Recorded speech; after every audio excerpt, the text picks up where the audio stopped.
Where am I tonight? Play Pareva. Depends. Will your friend, the footballer, be there?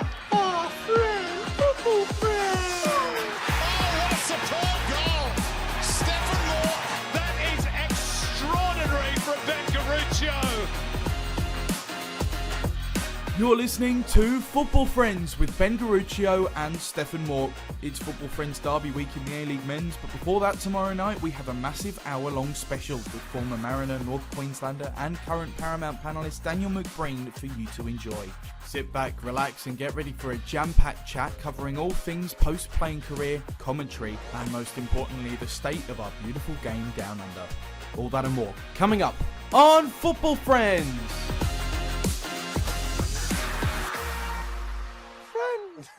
Hello guys and welcome back to another episode of Football Friends with Ben and Steph. We're back after the international break. No football last week, but doesn't matter because it's Football Friends Derby week and we got a few days, Steph, until we go head to head.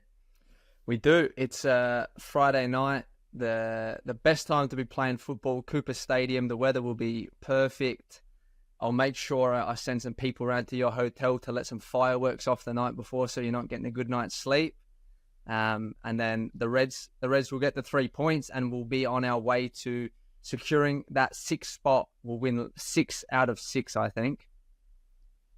Yeah, we'll see about that because you got to put your money where your mouth is. We said last week on the pod that we want some forfeit sent through for the loser.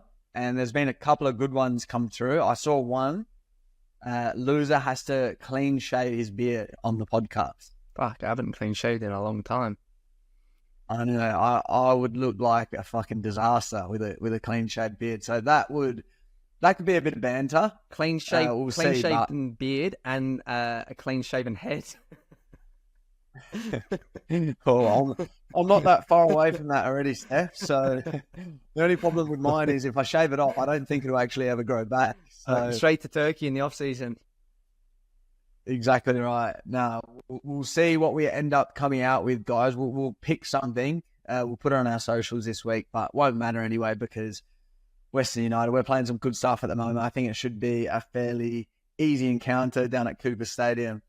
Yeah. We'll see. But now we do have to take a quick break as our guest is just about to arrive. This is a big kick in the grand final. McBreen tucks it away, and the Mariners are 2 goals to the good. Daniel McBreen! That is simply magnificent. That is simply Daniel McBreen. And our special guest of the week is Daniel McBreen. Thank you very much for joining us. Thanks for having me, boys. It's a last minute call up, not because you're not talented, but no, that's all right. I was a super sub when I was younger. They used to throw me in for 10 minutes, so I'm used to it, mate. If I have to fill in and fill the breach, I can do that. And look, I heard the person you were going to get, and you would have been bored to tears anyway. So if it gets out who it is, he'll give me a message. Brilliant. It's quality. Really appreciate you jumping on. Obviously, we can kind of just get straight into it. We got a few things to ask you. Maybe some of our younger listeners wouldn't have had the pleasure of watching you. Maybe they just hear you now on the comms in the A-League. But obviously, your playing career, we'll talk about it a little bit. You obviously grew up in Newcastle, got your first kind of opportunity at Newcastle as well, and the Mariners probably most famously, and Glory, North Queensland Fury as well. And you had a little bit of a stint there in Europe. Unfortunately, got over to Scotland as well, which is a cold part of the world. I know that firsthand. and Asia as well. So you have been around in your playing days. When you look back, kind of, what are the things that you miss the most? Obviously, it's a different world when you do come out of football. Yeah, look, I think it's that camaraderie. You do miss occasionally like the actual playing of football and the crowd when you go out in front of a good crowd and you play and you get that buzz. But it's the day-to-day camaraderie. And I think a lot of ex-players say that you come into work or into training and you spend an hour or so with the boys before you go out there and all that banter and everyone's taking the piss out of each other. And you just have that real good bond with the team. And, back in our day as well, it was a culture of going out after the games. I'm not sure how much the boys do that anymore, or if it used to be the whole team out, you'd go together and get on the piss and take the piss out of each other and just have a good time. And that bond that you got, and that just taking the mickey out of each other and enjoying life, and giving each other shit about how bad they were in the game or whatever, or you should have passed it to me. All that stuff is the stuff you really do miss. You do miss the football, don't get me wrong, but it's that part. That's the part that you realise when you step out of that change room for the final time and you're not going back into it. It's like, all right, well, that's gone now. So, that's the big part. It's funny. It's funny that you mentioned, because obviously all the older players, even when me and Steph first came in when we were young boys, it was a big culture. We learnt the hard way a few times with our head in the gutter.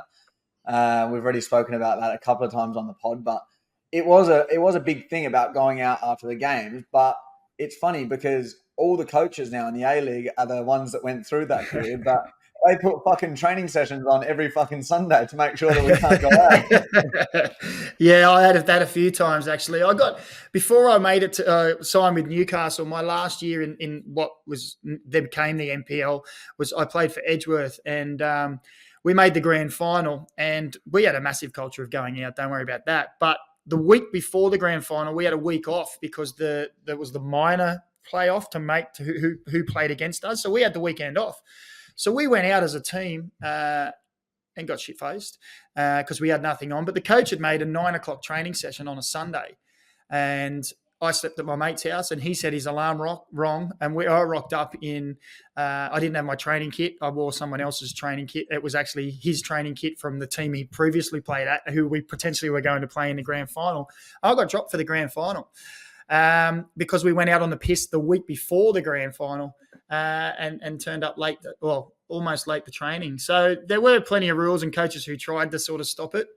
I think times have changed massively with, we all know how bad it is to be going out on the drink all the time, but I still think it's has its place after a game. If you've got a break, if you've got a week, it's great for team bonding. You can't get anything better than get out on the piss and have a laugh. And I do think it brings people closer together. So, yeah, times have changed. I don't know how I'd go in this day and age. Maybe I would have been super fucking fit. But I held myself back by going out drinking Friday, Saturday, Sunday when I played Friday nights.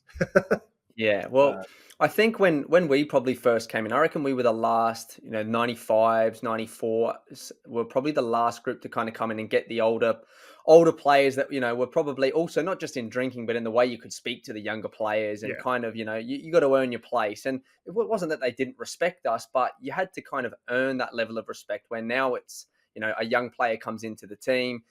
He's the exact same as everyone else. And I understand as a person they are, but I think there's an element to it where as a player you come in and you got to earn your stripes. And to be honest, a night out was a good chance as a young player to kind of, show that you've got a bit about you. And we had Robbie Violart at Melbourne Heart back then, which obviously turned into Melbourne City.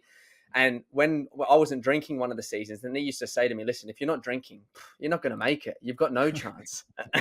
and he was taking the piss, but he was probably genuinely being serious as well, because you got to get amongst the players. And it's really funny that, he had a top career, played at top teams, and he's saying that. So I think the young players, yes, it's good to be professional, but as you touched on, I think those nights out, they're the moments where you actually get closer together. When you're drinking, you probably let a few things slip out of your mouth that you maybe wouldn't say. You get more comfortable with players, and then you come in on the Monday morning and someone's always made a bit of a fucking dick of themselves. They've been dancing on tables or throwing up, and that livens the mood for a Monday morning. So that's what I think, but it's hard to bring it back, isn't it?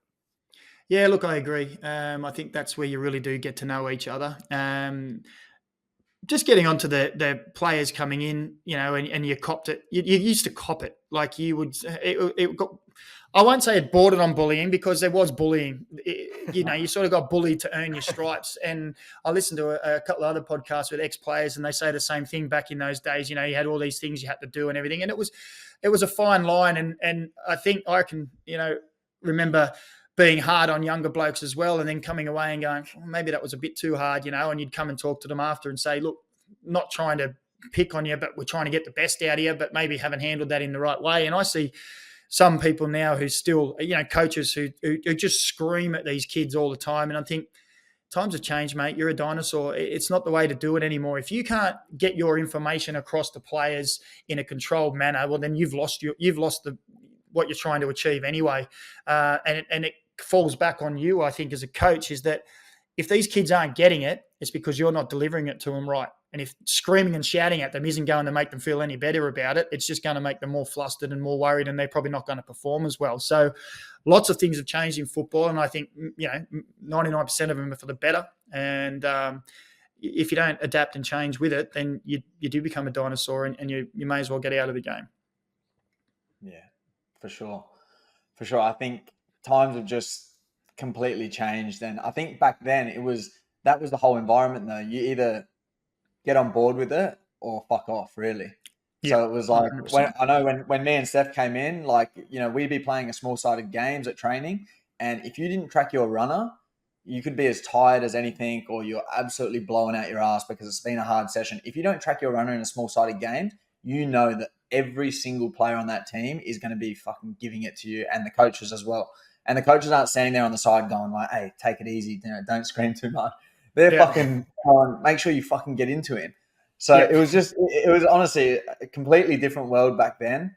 I'm kind of happy that we saw both sides of it. Yeah. But I think,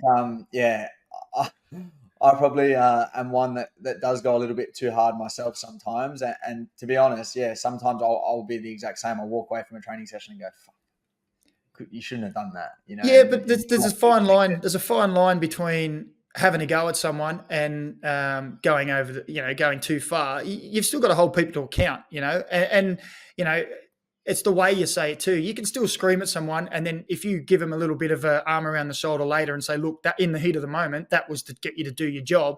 I understand it's difficult, and okay, next time we'll hopefully you'll do better, and I won't have to scream and shout. But I think you can still hold people to account, and I find I've been around coaching now for probably the last 9 years with academy sort of stuff. And I think there's one thing that this next generation coming through now, the teenagers now, is they're also very quiet. And it's like they spend so much time on these things that they've forgotten that you can talk to people and you can have a go at someone without it being a personal insult to them. You're just trying, especially if you're going to be in a team game, you have to be able to hold people to account, and you have to be able to take criticism, constructive criticism.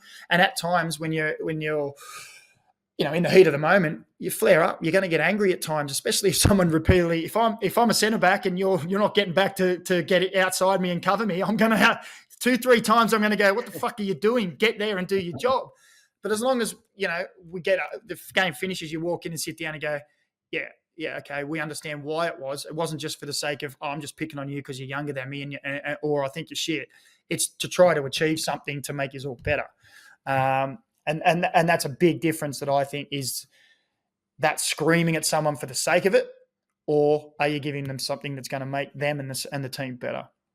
Yeah, I reckon that's and that kind of wraps back into also the team nights out. I think when you've had those team nights out, or you've gotten closer sometimes off the field, the players actually can understand that a little bit more. And it doesn't need to be a team night out where you go and get pissed. It could just be lunches, coffees, different things. But the closer you get to your teammates, I guess the more they feel as if when you do yell, you get angry after certain training sessions or games, and then you laugh about it afterwards. But the younger players, that's probably, after being away only for a couple of years, coming back to Adelaide, we've got a lot of young players. And I never thought about it with the phones. And that's probably something that's very true, is because they don't probably have a lot of, altercations at school or confrontations with different people. When they come into the environment here and I say something back to them, they get their back up straight away. And it's something that, it's never personal. It's you're telling someone, fucking, get back into position, or fucking shut your mouth, stop complaining about things if someone says something. But it feels like they've always got an answer back to something. And that's I think every team's the same with younger players. And it's not having a go at them. It's just the way it is now. But it's something that I think if you want to make it to the top and you want to keep getting higher, you have to be able to handle feedback. Sometimes it's said in a calm manner from a coach, and other times if it's on the field, there's 30,000 people there. you're not telling them, oh, can you please come here and stand next to me? You're saying at the top of your voice, get back in here before I fucking, you know what I mean? Like it's, I remember when I was on the bench for the Jets, I was helping Craig Deans out when he was first team coach there, and Adelaide came. And Cassini Yengi, I think it was, went down and rolled about 15 metres trying to win the foul. Yeah. And you can just hear Carl, clear as day on the footage as well, go, Cassini, cut that shit out. Every time I'd listen to it, because I had to watch the game back, I kept rewinding it and listening to it again going, oh, this is gold. It's just a perfect little snap of a coach just going, fucking told you about this, just stop it. His montage where it's just him on the touchline going, fucking hell, is probably one of the best. And you know what? Like he's got that old school mentality about him, and it's fucking hilarious. Some of the videos you see of him, they're too good. But yeah, I love it. Let's go on to, I suppose, that transition period, which, you know, us as footballers, I think when you're in the game is kind of something you're always looking ahead to, but you never want to think about it too much. Or I know 90% of us are like that. There's probably the other 10% that have actually got a head on their shoulders and prepare themselves. But I think for the most part, you know, it is kind of one of those things that you look ahead to with a bit of fear, and you're not sure what life after the game is going to be like for you. Obviously, you've moved into commentary and media. Is that something that you kind of always saw yourself doing post-football, or was that something that kind of just came around? Did you think about coaching? Obviously, you did do a bit of coaching. What was the first thought for you? I'll be honest. My dad was a financial advisor, and I became a registered mortgage broker, and I was going to go down that path. So when I was playing at the Mariners, I was training in the morning, and then in the afternoon I was going into a mortgage lender's office and working in there and doing stuff with that to sort of start on the path to working for myself, or taking over my dad's clients and everything. And then when I went to China, obviously I couldn't do it from China, so put that on the back burner. And I hadn't thought about coaching or TV at all, if I'm being honest. And it was Arnie actually pulled me. I remember we were away at Wellington and sat down, and I was obviously about 34 or something at the time, and he's just pulled me and just said, what are you thinking about doing after football? And I was like, oh, maybe mortgage broker, I'm not sure. And he's like, have you thought about coaching? I said, not really. And he just sort of said, well, I think you'd be all right at it. You sort of got the qualities, all these different things he listed off. And I said, oh, okay, no worries. And then we went away, had that conversation.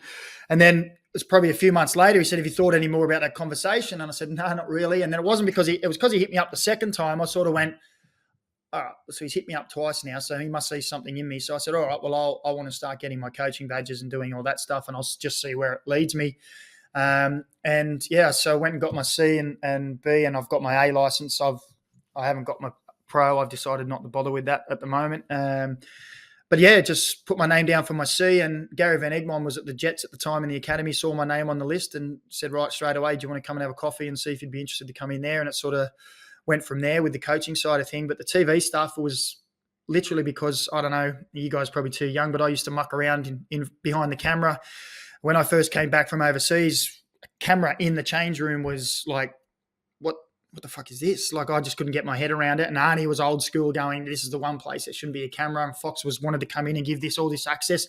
So I said, let's just fuck it up. Let's just muck around behind the scenes. And so I just started mucking around. When someone was trying to do an interview, I'd do whatever I could in the background to distract from the interview. And Fox was getting the shits, but Arnie was like, you can do it, I don't care. So we just kept doing it, and it kept getting worse and progressively worse. And then I'd be on the top of the cupboard and all this stuff, and dressed up as in a mankini, everything. And one day Fox rang me and just when I retired and said, you're not worried about the camera. Would you like to come and do some work for us? And I was like, yep. And I turned up for a game. I had no training. They put an earpiece in my ear, and off I went. And when I was talking the first time, I'd never done any of it. The producer was talking in my ear, and I was in the middle of a sentence, and I just stopped because I was trying to listen to him, because you're not used to someone talking in your ear when they were talking. So I was in mid sentence, and I just was talking like this, and then I was, I'm on air. So I just kept talking, and I didn't really get what he said. And yeah, and then I just built up. Like, I've been doing it now for about must be about 8 or 9 years now. So I've got plenty of experience. But yeah, they sort of, both of those were late. I never really thought about it. I was going to go down the mortgage path, but I would say to all players, and you're right, 90 to 95% of players, particularly overseas, because here we're a little bit more, let's get our education a little bit. I wouldn't say a lot, but a lot of players, they just have no other option. This is it. I'm going to make it as a footballer. I'm going to do it. I was really, really lucky. I didn't get my first contract till I was 23. Got about 12 grand for my first contract for a 40-week contract, $300 a week. And I was stoked with that. That was unreal. I was now a professional footballer, and I got to play till I was 38. And then I retired because my son was starting school, and I wanted to move back to Australia. But the average lifespan, I think, is about 2 to 3 years max for a footballer as a pro. You need to have something, and I would recommend as well to go and get your coaching badges while you're playing, because you look at the game differently. You start to think about things in other ways, and you start to think when the coach is talking, all right, I can see what he's meaning here and I think that really helps. But yeah, I know loads of footballers who had no idea what they wanted to do, even when they were 35, and they weren't millionaires by any stretch of the imagination. It was like when they finished, they're going to have to get a job, and they were like, I don't know what I'm going to do. They just fell into something. But yeah, it's frightening how little a lot of sports people plan for their future. Yeah, I think the PFA as well, they do an unbelievable job, in my opinion, with trying to educate the players, with offering, we had George Lamberides, who was an ex-player, and he's coming out and giving financial advice because that's what he's gone into. You have different people that come out and talk. I think the biggest issue is when you're young, and they tell you, to have a plan B, or they say, there's these studies that show if you have something outside of football, your football will be better. When you're young, though, you're so, I think, arrogant and ignorant to think that you know what's best for you, and you think, I'm not going to need that, and I'll think about that when I'm later. But the years keep on going on and on and on. And for me, I was lucky. Probably when I was 20, 21, I had a bad injury when I was at Brisbane Roar with my groins, and that's when I kind of started to get into the business side of things. And I realized then, I enjoy this just as much as playing football, but it actually does take my mind off it. And young players, the more that they can do that from an earlier age, if they do fall out of the game, they're going to be in a much better position to go straight into something that they enjoy, rather than getting to 27, 28, 38, if they're fortunate like you, but still have no idea what they actually want to do. And that's something that young players, you can tell them 100 times, but I think they need to figure it out for themselves. And that's sometimes the hardest thing. It is. And let's be honest, all of us, my son, he's 13 now, he plays in the Jets Academy, even trying to get him to play a different sport. He's like, no, football. That's it. So all we ever wanted to do from when we could walk and kick a ball was be a footballer. And that's all you've ever aspired to, and that's all you've ever dreamed of, and that's all we ever thought you were going to do. And some of us are lucky enough to do that. But ask me when I didn't do that training for mortgage breaking until I was 32. So I was an old man by the time I was doing that anyway. But I didn't know before that. It was like, football, it's fine. If football doesn't work out, I'll find something else. I started to go to uni to do. My original thought was if I go to uni and I can't be a footballer, then I'll be a sports photographer. Can I travel the world anyway and take photos of people doing it? I went for about a semester and I went, fuck this. I'm just going back. I'm just going training. So I was like, I could be out on the pitch kicking a ball now. So what am I doing here? So it is hard for kids to not know. When you've just thought about one thing your whole life, to go, well, what else would I like? And until you, as you said, Steph, until you actually do something and go, actually, this is all right. That's the hard thing. What do you want to do? Yeah. Go on, Ben. What do you want to do? Oh, look, He's going to be a dentist now. He knows how much money they make. I'm in the fucking 90%, not the 10%. I wish I was going to be a dentist, because if you knew how much I've given a dentist in the last week and a half, fucking hell. I hope the Western United accounts are listening to this, because I need a reimbursement ASAP. I tell you what, they're looking good though. Yeah, they're looking all right now. They're looking a bit better than the Western Sydney game, which is a good thing because I wasn't looking my best, and they pulled me over for the fucking interview, and I go, of course they fucking pull me over for an interview now when I've got fucking half a tooth missing. So no, it was all right. It was a laugh, and I don't know. We talked about it on the podcast last week, but I met some punter at Paramount pub after the game, and this guy had about fucking 6 teeth in his whole mouth. And he just made a fucking beeline straight over to me, and he was like, mate, come over here. He goes, let's get a beer together. And we ended up getting a photo, and it was fucking all time. So it was good. I love it. That's brilliant. Well, with that now, with your media, with your coaching stuff, where do you see yourself, or what do you enjoy the most now? Because they're two completely different things. Obviously, still both related to football. Yeah. But if you could choose, do you want to get into the professional football coaching, or are you happy to kind of stick around with the academy staff potentially that you're doing and have the commentary as well? What is your long-term aspirations with that? I reckon if you asked me a few years ago, I was well and truly wanting to go down the path of being a head coach of a professional football club. I think there's still a little bit of that in the back burner with me, but I'll be honest, at the moment, I'm really, really enjoying the commentary. I left the Jets and then started up our own with a few other ex-players, our own academy in Newcastle, just to give kids an extra session a week. And we love it. We're 5 mornings a week between us. We're out there, so I do 3 mornings. So you're out there with the kids. 7 o'clock or just before 7 we start, and when they're out at 8:20 to go to school, you've already been out, done a session, had a good morning, and then your day's for yourself to go and do the research or whatever else I've got to do during the day. The only probably the drawback from commentary is it's on weekends, so I'm away. When everyone's going, right, let's catch up and do this and do that, I'm away with commentary. So that's the downside to commentary, but I love it. You're involved in the game. People have always told me I talk shit, so I get to talk shit for a living. I get to – the good side of commentary is, or on the co-coms, is that I can sit there and say, they should have done this. They did that well. They should have done this better. And I can walk away and I can go home and not think about it again, where when you're a coach, you've actually got to go home, rewatch the game, do this, get the sessions plan, get the video things analysis, go in, get you guys to go and all see it, work the sessions to really work towards that. Whereas I just go, well, they were shit today. They should have done this better. The press was terrible. Their back four was garbage. See you later, guys. I'm going home. That's the good part about commentary is that, I don't think people realise, players especially realise how much coaches do put their time and effort into it. It is fucking 24/7. You see coaches probably 8 hours, 9 hours, 10 hours at the facility. When they go home, they're still watching clips. They're still doing video. They're still talking to their other coaching staff about sessions and all this stuff. And the phone never stops. They put in a lot of time and effort, and it's a very thankless job for a lot of them. You know what I mean? Like, not many get to the top where they're winning all the time and winning stuff and all that. It's a lot of hard work. I still love it. But at the moment, I'm really enjoying the commentary, and especially that part. Is that part of it why it's on the back burner for you a little bit? Not really.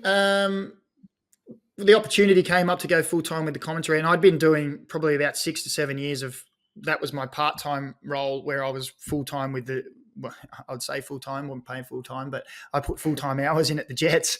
And the opportunity come up when I'd sort of made a decision at the time. I wasn't happy with how things were at the Jets, and I made a decision that I was going to walk away at the end of the year. And just coincidentally, the commentary came up at the same time that they wanted me to go full-time, and I couldn't have been happier, to be honest, because I really do enjoy it. But the timing was perfect. I was stepping away from coaching for a little bit, and I really do love it.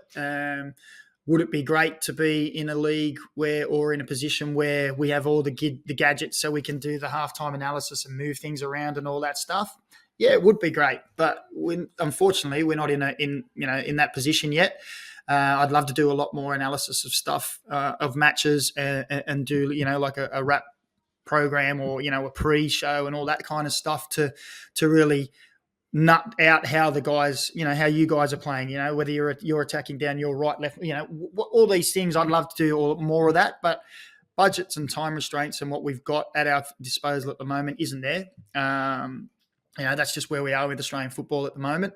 But yeah, look, I love all that stuff. I really, I could sit here and talk football 24 hours a day. And usually that's when my phone rings, that's what it is. It's football, and you get stuck talking about it and the state of the game and how teams are playing and this and that and players and, from all the way through from our under sevens that we've got in our academy all the way through to the A-League. It's, it's part of you, isn't it? We're all the same.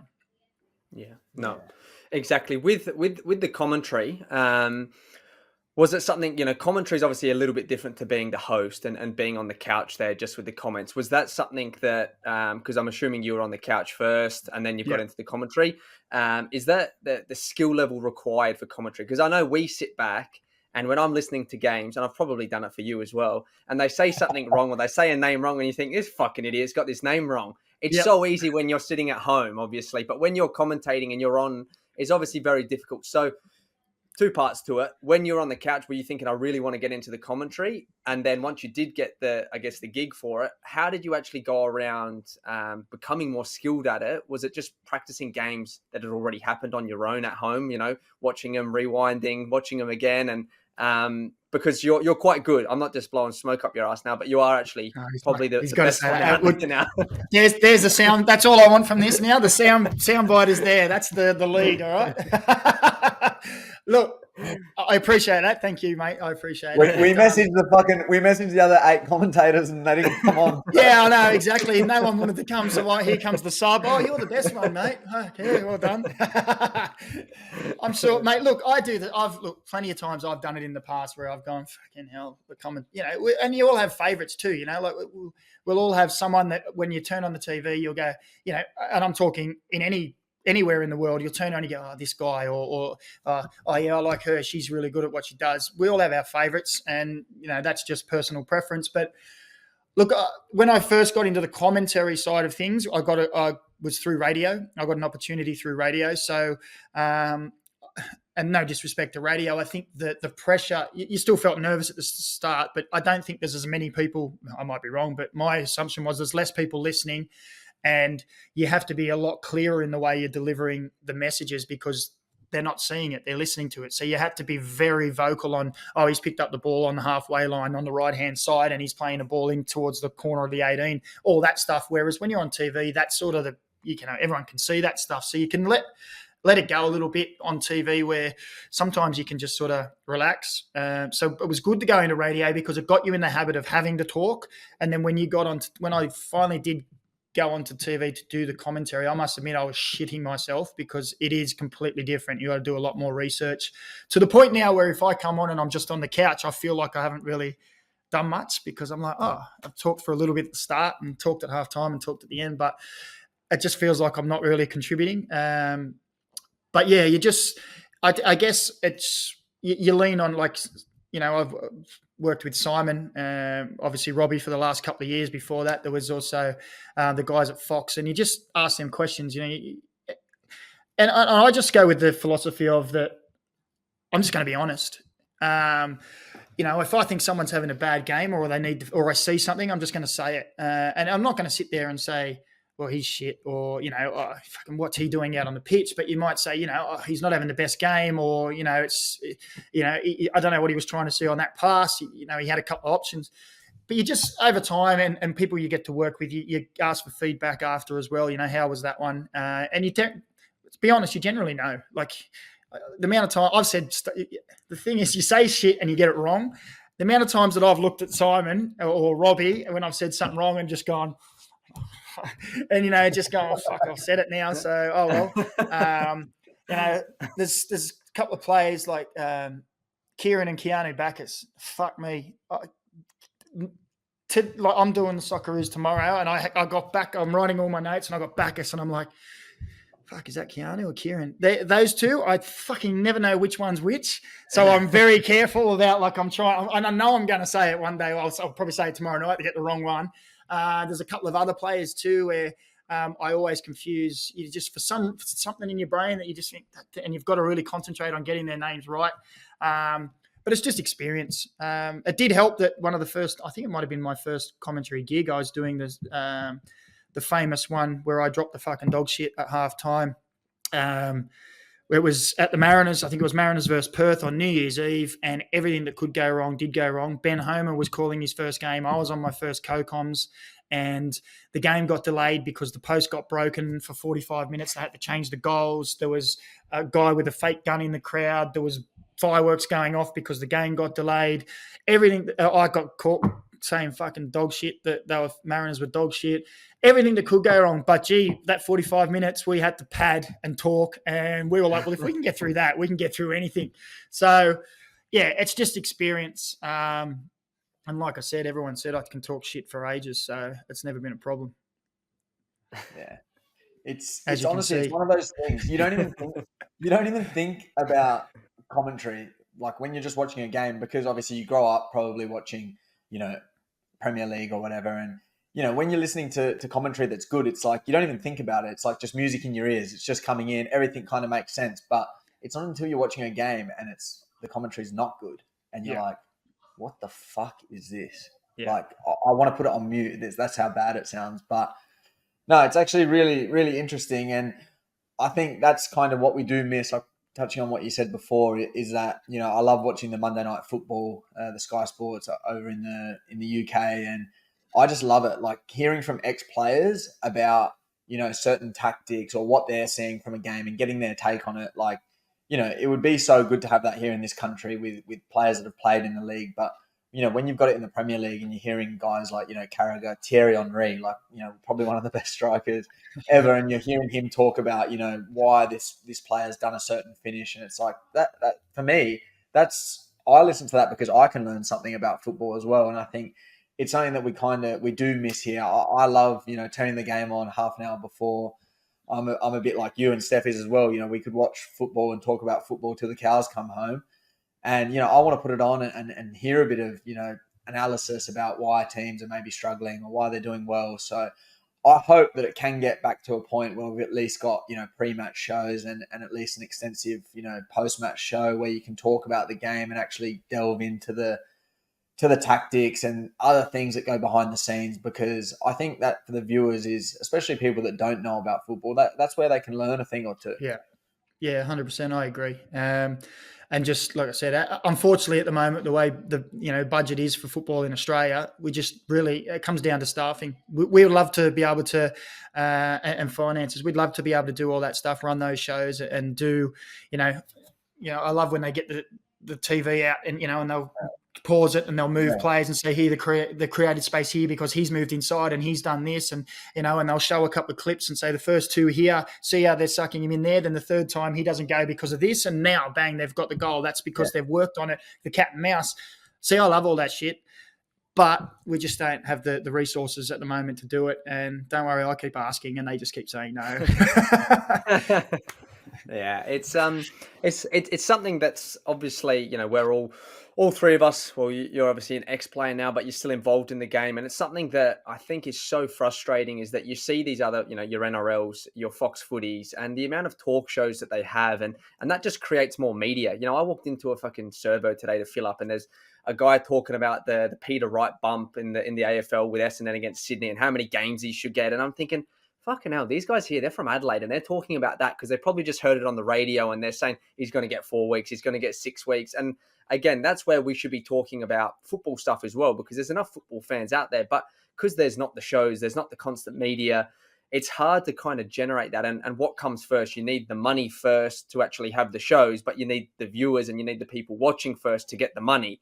Yeah. And that's the hard situation we're in. So from your point of view, what is it, do you think, that can change football and the way it's kind of going in this country? And I know it's a very big question, but if you were in charge and you could do one or two small things to kind of just change football, what would it be? Fucking hell, just one or two. You can go 3, 4, 5. Look, one of the big things that is hard for us in Australia. It doesn't kill us, but one of the big things for us is that there's so many different sports.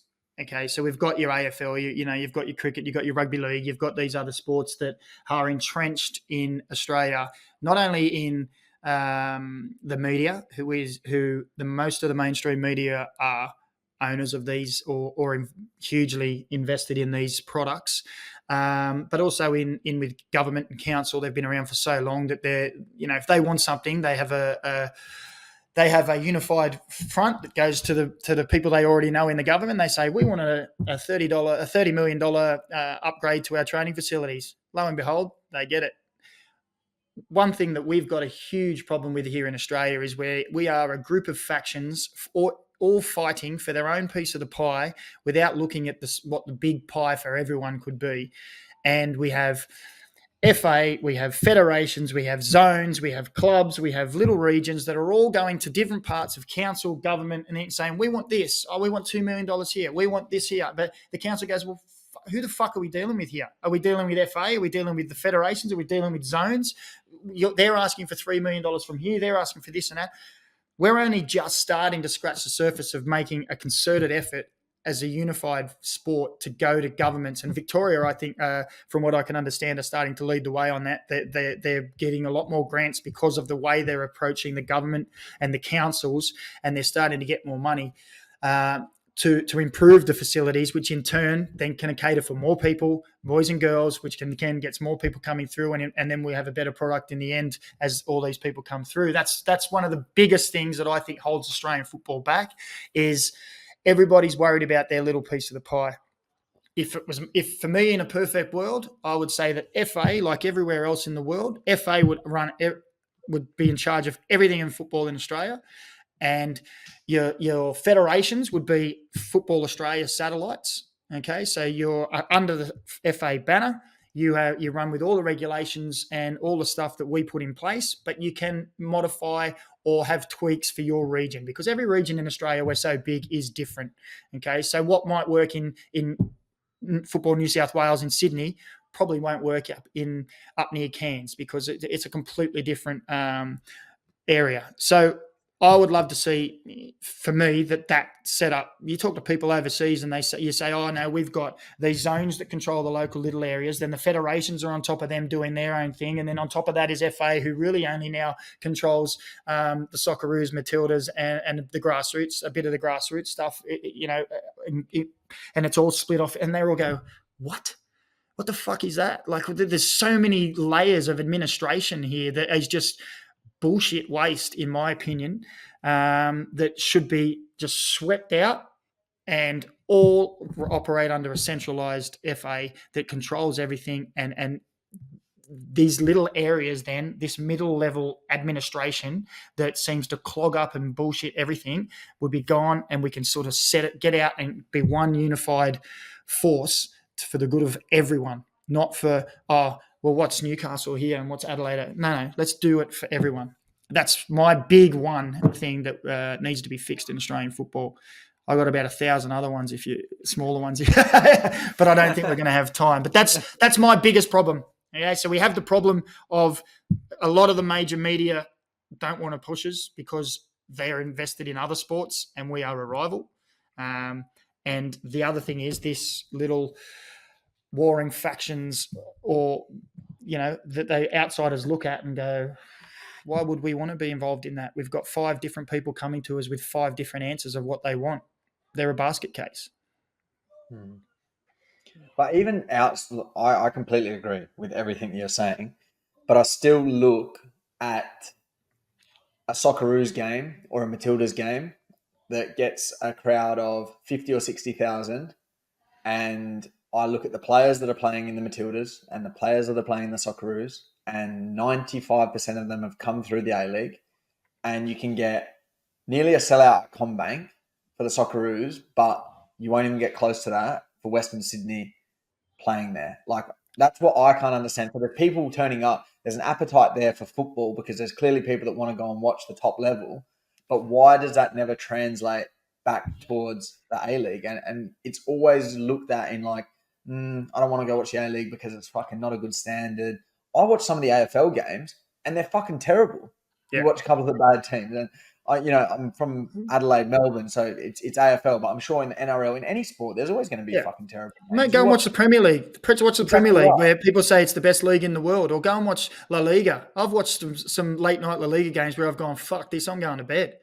There's garbage games in every sport, in every competition around the world. And I do find that one of the big things is that this media almost blackout that we've got, because we don't get promoted on a lot of it, it comes back to, you talk to a lot of people who say, oh yeah, I watch the Socceroos or I watch football overseas, and I go, what do you watch the A-League? Nah, it's shit. I go, oh yeah, when did you go? Oh, I haven't watched it for years. Well, it's not fucking shit because you haven't watched it. Because I watch it every week, and I know I'm a football tragic, but I watch it and I'm entertained. Every week there's games where I go, fucking hell, that was a good game. Entertaining, goals. We've got more goals going in than most of the other leagues in the world. Probably says more about the fucking defenders, Ben, than anything else. But fucking some top strikers in this league, I tell you what. No, but look, it's entertaining, and a lot of those people, when it's like you say, it's not on the radio all the time. It's not on, people go, I don't know where to watch it. But it's this is one argument I get as well, right? I see people see and they go, oh, so the game's not not on channel 10, it's on 10 Play. It gives a shit. Honestly, I did not understand that at all. So you had to press down on your fucking remote to go to the one below, did you, or the one above? Like, what the fuck difference is on it? It's on TV. Just fucking click the button to the channel that it's on. Stop complaining. That fucking annoys the shit out of me, that one. Oh, it's not on the main channel. I don't give a shit if there's dog shows on the main channel. It's on a channel that we can all watch. So fucking watch it and then give us an answer on whether it was good or not. Because I think most people, if they were honest with themselves who love football, would go and watch, and most games go, it's a decent product.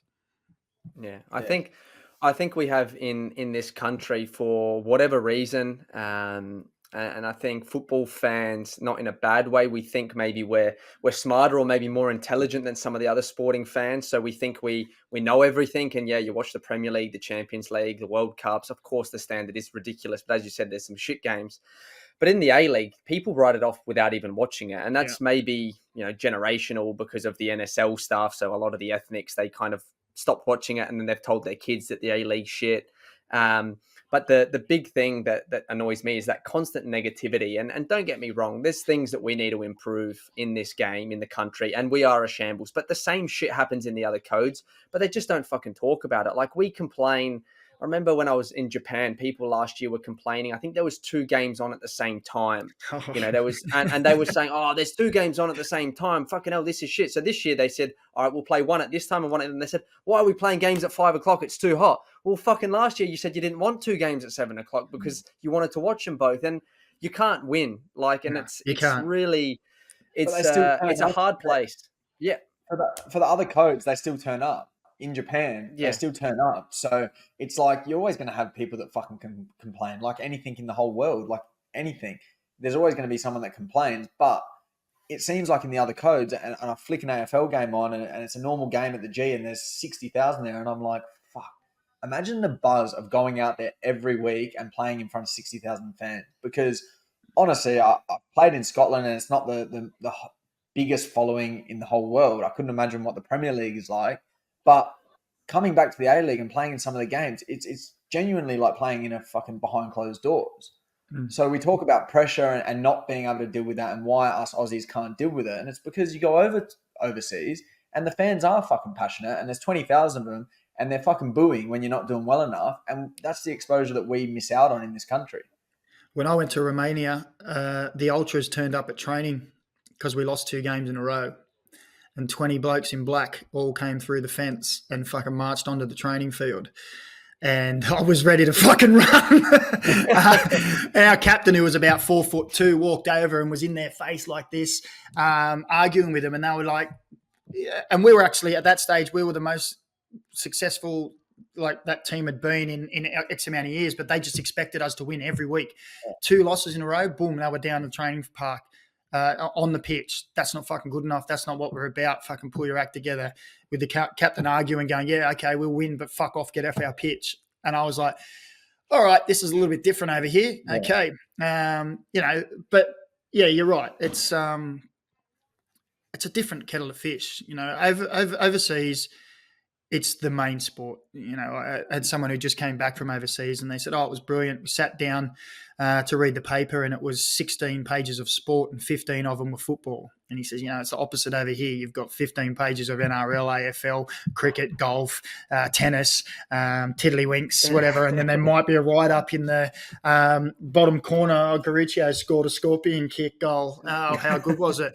And you're like, fuck's sake. Like, it does blow your mind. Like, they're not interested. It's not their sport, so they're not interested. And that pervades through, like you said, if you're on the radio and you get out your car and you've got your mate with you, you'll talk about it, but we're not getting that coverage. We're not getting that cut through.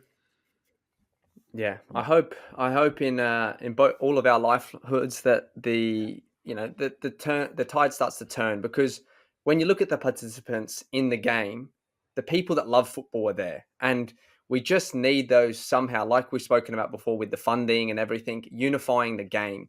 You just need to make everyone, and that's, that's not our job as players. It's not your job as a commentator.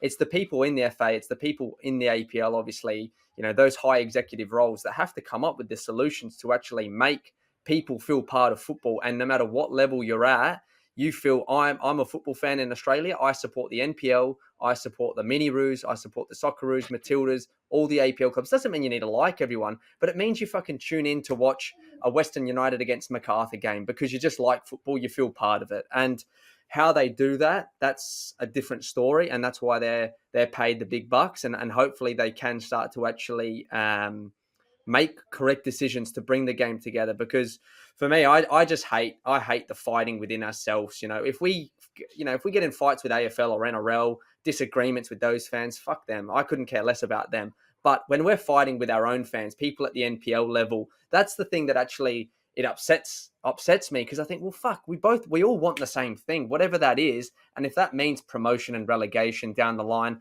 great. I would love to have that tomorrow. Is it realistic? No, it's not. So for right now, every NPL player would chop their fucking hand off probably to be able to play in the A-League, men's or women's. So why can't you support it still right now? Why do you need to be so bitter about it? And that's the other side of it, where we somehow need to come together and actually enjoy the game in Australia for what it is, rather than just fucking picking it apart. Yeah. And you hit the nail on the head there with the pro rel as well. We all want a promotion relegation. Everyone does. And I do believe that they're working their way towards it. Now, from my understanding, the current licenses for the A-League team is to 2032 or 34. So they're contracted to be in the top division till then. So it can't happen until then, but I don't think we're ready for it to happen till then. We had the national second division. Let's hope that gets up and running next year, and it's a good competition, because, it started off with, 80 teams or something who signed up saying, yeah, this is great, we all want to be a part of it, and they got 8. When the finances really came out, and I know because I spoke to a couple of NPL clubs who their hats were in the ring to be in it, and when they were talking to me and they were talking the figures they thought that they were going to be in, I'm thinking, you are so far off what you think the figures are going to be. You're not going to be anywhere near it when it comes. And lo and behold, they weren't. So we've got 8 at the moment. They're talking that hopefully get another 2 to 4 to come in. Now, I hope it gets up and running and then it goes well for the first few years. And within a couple of years, hopefully we can open up that pyramid from the national second division down and start maybe doing that. And then when it's 2032 or 2034, all these A-League teams have had enough time then to know that's the year you're going to get promotion relegation. We can open it up and we go. Do I think it can work? Financially and our distance, I think, could be a real problem in Australian football. I just think because we're so big and we have to travel so far, and the geography of our country, it could be difficult. And I've heard a lot of people say, in the NSL, the old days, it was 6 Sydney teams and 5 Melbourne teams and only 1 team from the other cities, if there were. And I'm like, well, yeah, because that's where the demographic was. That's where the money is. That's like, go and look at any major football league around the world. Their major cities have more than one team. They'll have 3 or 4. I think Buenos Aires has 18 teams in Buenos Aires in Argentina. That invariably, if we have promotion relegation, more than likely you're going to have more teams from Sydney and Melbourne in the competition, and maybe one from Adelaide and Perth and Brisbane, etc.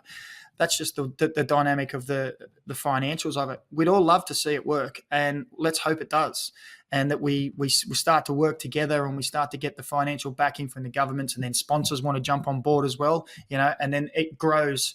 But it's got to be done right, and it's got to be done together. Because if we all start fighting and running in different directions and pointing fingers at each other, it's going to fall over quicker than it can fucking get put up, and the other codes are just going to sit there and keep laughing.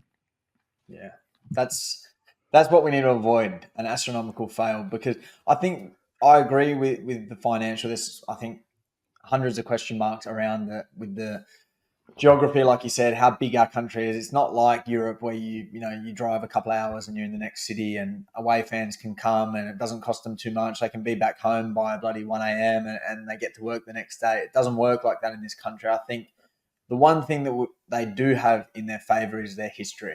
A lot of these clubs have been around for a long time, and I think with that they bring, they've got their own facilities, which is a massive, they're not going to be paying ridiculous amounts of money to host games.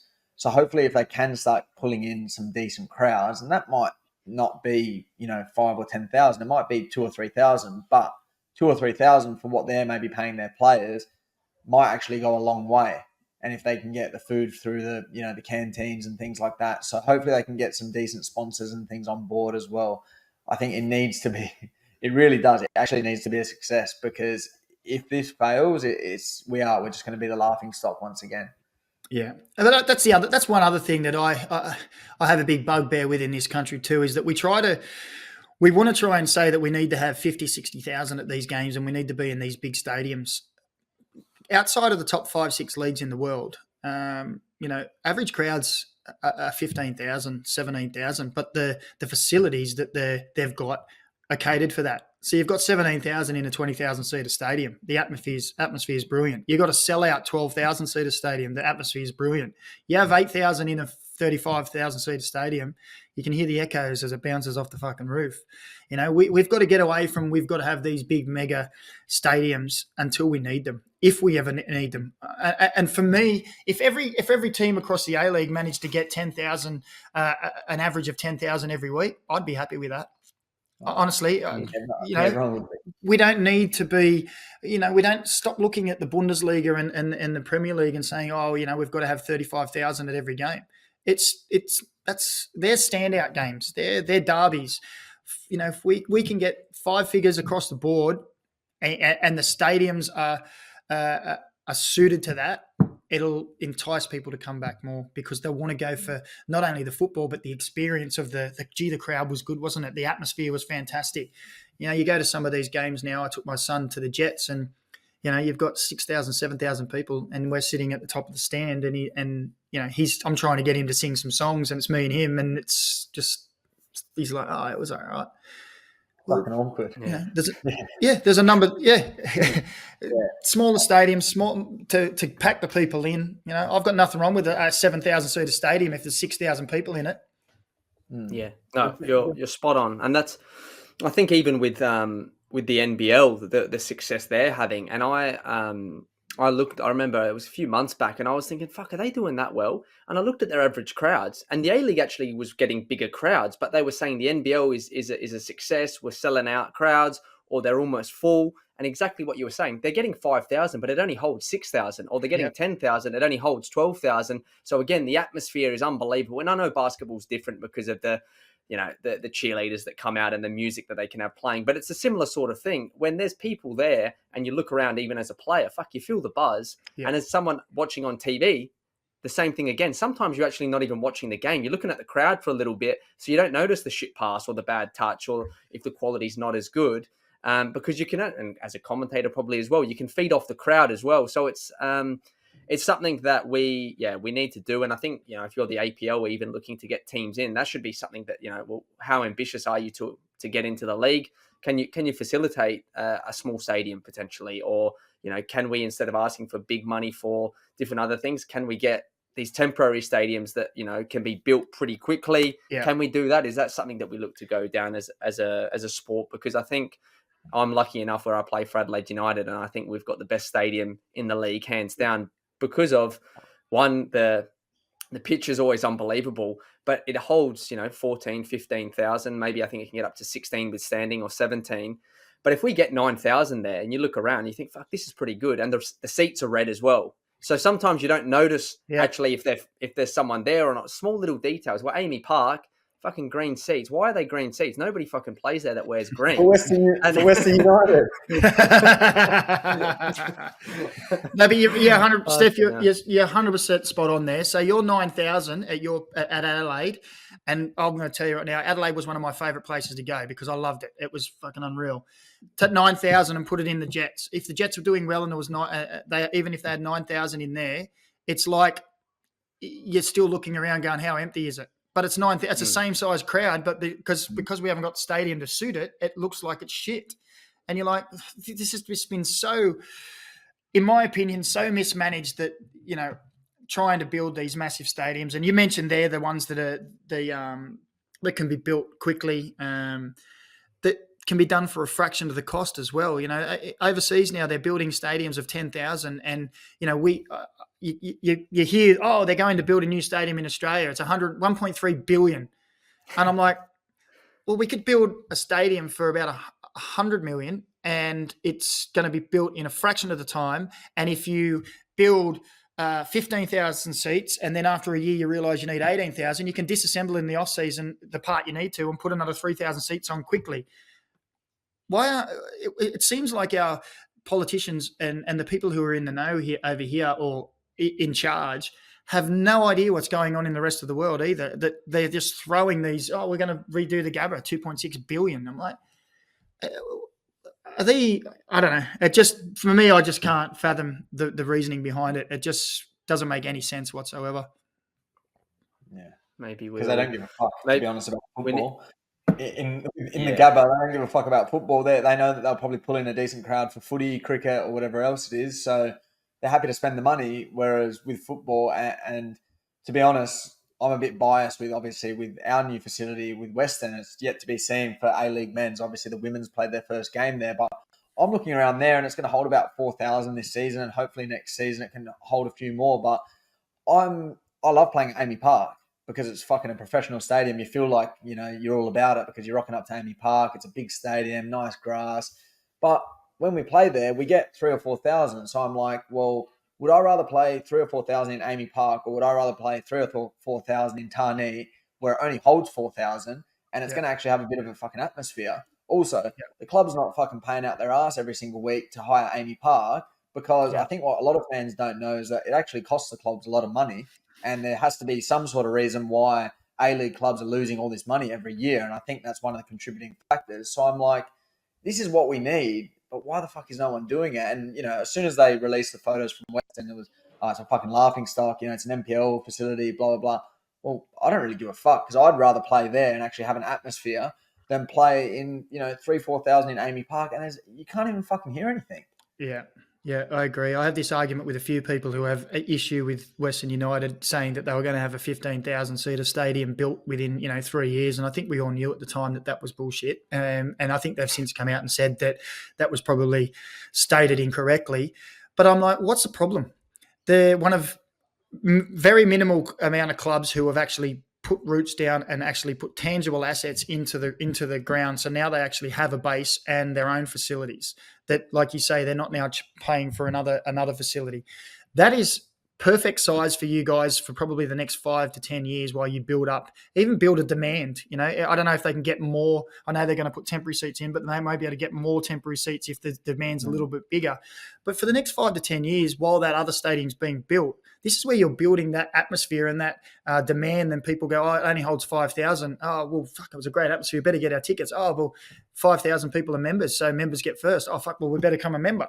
So you're guaranteeing people coming in and getting and going through the process of, I don't want to miss out. Then when you move to the bigger stadium, you might have 8,000, 10,000 members by that time, hopefully. And then they get first dibs on their seats in that stadium. And 8 to 10,000 in there, in a 15,000-seater stadium will be fucking unreal with the roof on and all that stuff. And it'll be excellent. But you don't just jump from zero to there in no time. And I've I hats off for Western United. I think that you have copped a lot of shit about Tony and about not having the stadium that everyone said was going to come. I think it's baby steps. I think it's the perfect way to do it. You've put roots down. You're now in the community, and that community is going to grow around out there as well. And as it grows, you grow together. And then when you grow big enough, then you move into that bigger stadium. And I think it's fantastic because not many. You go around most of the A-League clubs and ask them, all right, apart from the license and the badge, what have you got? And most of them will tell you, fuck all. Yeah. And that's 100% true. Yeah.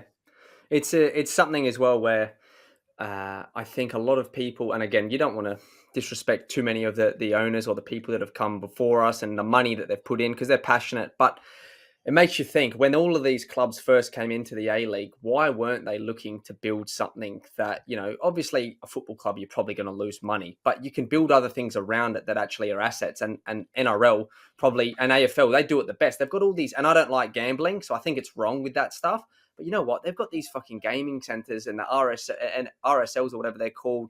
And so, but it doesn't have to go down the part of gambling. And I see where you're going. But right, so this is where we always chase. Sorry to cut you off, Steph, but we always chase the quick buck in Australia because we've always been cash poor. We want money. We want money. We want money. All right. So a license is worth $25 million, is it? Okay. All right. So because we need the cash, they take the 25 million and put it in the coffers. And I'm sure that the APL and the FA beforehand would say we needed that money to get through. So that's why they're doing it. But again, if you go to a perfect world scenario, I'd say, righto, it's $25 million to come in. All right, you want to buy Newcastle? It's 25 million. All right.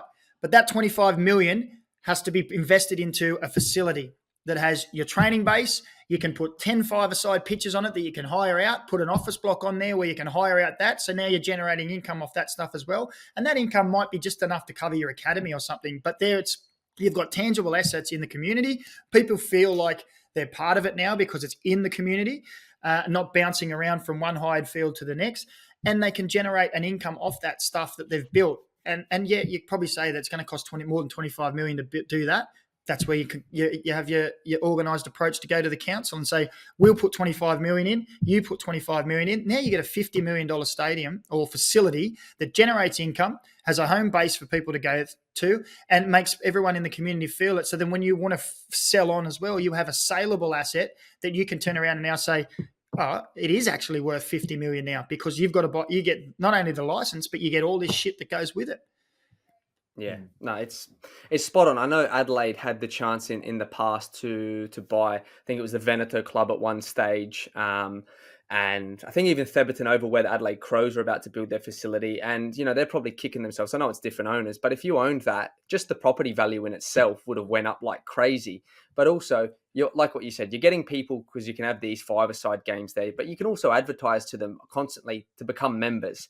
Then you can have potentially a function room. So if you're coming to watch me train, you know what, I'm an old Italian or Greek guy in the western suburbs here. Instead of going to Chibo or something, I'll go down to Adelaide United. I'll watch them with my mates. I'll talk a bit of shit. I'll have a sandwich. I'll have a coffee. We go every day. Then you're making money through a cafe. You have beers there before the game. You have everything you're saying. It's one of those things where, I don't know. I don't think we're three of the smartest people in the world, but if we can come up with this idea... Speak for yourself, Steph. Why can't the people that are in charge of the game have that? And I know cash is a problem, but fucking hell, you've got to put money in and smart money in to actually grow the game. And that's something I think, like what you touched on, if you're coming in, you come in, but you get that money or you get a percentage of that money that you have to reinvest because we need the game to grow. Our worst team in the league is the thing that's, going to bring us down. So we need our worst team to be close enough to the best team in the league. There's no point having, Western Sydney or Victory getting 20,000 every week or Sydney FC. And then you've got Macarthur and Western United struggling. Obviously, we need every team, like you touched on, to be at about that 10,000 plus, growing and limiting the negativity because we're negative enough, as we said, as football fans. We don't want to bring more on it if we don't need to. But we should wrap it up there. I think we could go on for another 3, 4, 5 hours. Yeah. Sorry, we might have to get you back for a version 2 and 3, I reckon. He's got to start studying about Keanu and Kieran for tomorrow night. I know. Fuck, I still don't know which one it is that's playing tomorrow. It was a good goal that Kieran scored last week for the soccer. Was it Kieran? No, it wasn't, was it? just call him K. Bacchus. I just stick with Bacchus, yeah. Yeah, it's fucking, you know what? And you know what I loved about Bacchus the other day? He fucking celebrated like he meant it. I know. That's one of them ones where you just got to go, yeah, boys. You got to laugh. We all know. Yeah, we all know that. I was actually watching it. I was watching it with my missus' dad, and as he's done the fucking cross, I've been like, fucking hell. It's going on. Like, what? Like, it's unbelievable. But you know what? We needed that, and hopefully we get a little bit more luck like that tomorrow night, and we put Lebanon to the sword. Yeah.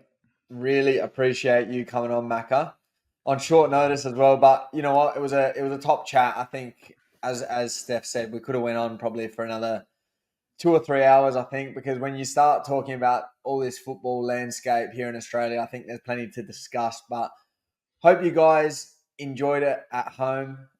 We certainly enjoyed it. So thank you very much for joining us. Thanks for having me, boys. Appreciate it. Football Friends with Ben and Steph is proudly brought to you by the Inner Game Journals, started by none other than our co-host Stephen Moore. The Athlete Performance Journals were created to help athletes of all abilities become more self-aware through goal setting and reflection. On or off the field, the mental side of the game is so crucial to help you feel and perform at your best. Head over to www.theinnergamejournals.com and use code FOOTBALLFRIENDS to get 15% off all products. If you're a club, school or academy, you're in luck. Stefan also runs workshops and he's just released the app version, which will allow you to give direct feedback to players. Download the app for free today. Search The Inner Game on the App Store. What a chat, honestly. We do say the same thing about every guest that we've had on, but that's because they're all good chats. It's good to hear different people's stories, and I think just with Macca obviously being out of the game now for quite a while, but very much still in the game with his commentary and media stuff, I think it's very good to hear him speak open and honestly about the state of the game. And it went for a bit long, so apologies for that, guys, but hopefully you found it interesting because, yeah, we got a little bit carried away. There was a few questions from the public that we also put out that we didn't actually get to ask, and a few questions from ourselves as well that we didn't get to ask. So, but he did. We might have to get him on. He did say about the Jets, he's actually just pulling together all his money and he's about to make the purchase. So McBreen will be the new owner of Newcastle Jets. Yeah, that's exclusive, guys. Apparently Paramount Plus paying him top dollar at the moment. That's what I heard. So no, but it's it was great. It was great to hear from him. Obviously, we spoke a little bit about his career, but we didn't go into too much detail. And he was obviously a very good player. To play until you're 38, 39 goes to show, one, he was very durable, but two, you obviously got to have some sort of ability about you because a lot of players are hanging the boots up in their early 30s. So it's awesome to see someone that loves the game and is really passionate. And the reason why we started this podcast is because we're like that. So it's always great when you're speaking with like-minded people, and hopefully all of our listeners are the exact same as us. So thanks for listening in. It is, as we said at the start, the Football Friends Derby week. We're really excited. So get some other suggestions in for what we should do the rest of the round. It's going to be pretty interesting. We've only got 6 games to go. Every game means a lot because, that 6th place, the 5th place, every position is really up for grabs. So we're really interested to see. We've got games all across the weekend going until Monday, where we have the Easter Monday game as well. So a good weekend to sit back and watch some quality football. Yeah, it'll be a nice weekend. Easter, 3 points for Western United. And it'll just be nice to enjoy some chocolate after that. But no, guys, that's all we've got time for today. Thank you very much for listening. As always, you can find us on @FootballFriendsPod on Insta and TikTok, @BenandStephPod on X, and Football Friends with Ben and Steph on YouTube. We'll see you guys next week. It's going to be a tasty episode. Someone's either going to be shaving their beard or doing something else if we get some good suggestions over the weekend. So looking forward to hearing from you guys, and thanks again for listening. Thanks, guys.